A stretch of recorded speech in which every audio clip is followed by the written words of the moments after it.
জান তোমার জন্য মিষ্টি আনছি। থ্যাংক ইউ জান। খাও খাও খাও, মজা না? অনেক মজা। ধরো তো, কি জানি ফোন দিছে। এটা আবার কেডা? হ্যালো। আমি মিষ্টির দোকান থেকে গোপাল বলছি। হ্যাঁ। আপনি কি একটু আগে আমাদের দোকান থেকে মিষ্টি কিনছেন? হ্যাঁ।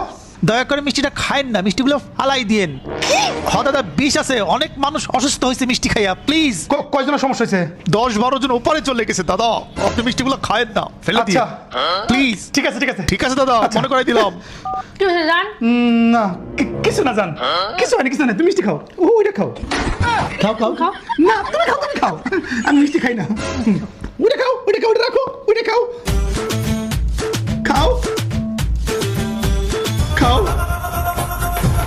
এই শালা, কাম হয়ে গেছে। শালা কপাল কি! এতদিন ধরে ওয়েট করতেছিলাম, শালা কবে এই মুহূর্তটা আইবো। আজকে খাপে খাপ মজদুর বাপ। তুমি কি মনে করছো আমি মিষ্টি খাই আমি শেষ হয়ে গেছি না? আমার উপরে পাঠানির এত প্ল্যান করো তুমি? না কখনো না। মিষ্টি যেখান থেকে কিনছো ওটা আমার বন্ধুর বাপের দোকান।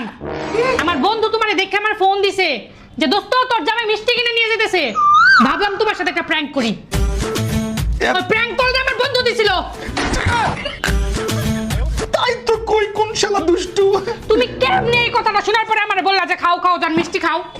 হ্যাঁ, এতই যদি বউদেরকে খারাপ লাগে, বাড়ির বউরে যদি এতই খারাপ লাগে, বিয়ে কি লিয়ে করো তোমরা? জান ছাড়ো চেতো কেন? খাও, মিষ্টি তোমার পছন্দ অনেক। খাও না, মিষ্টি খাও।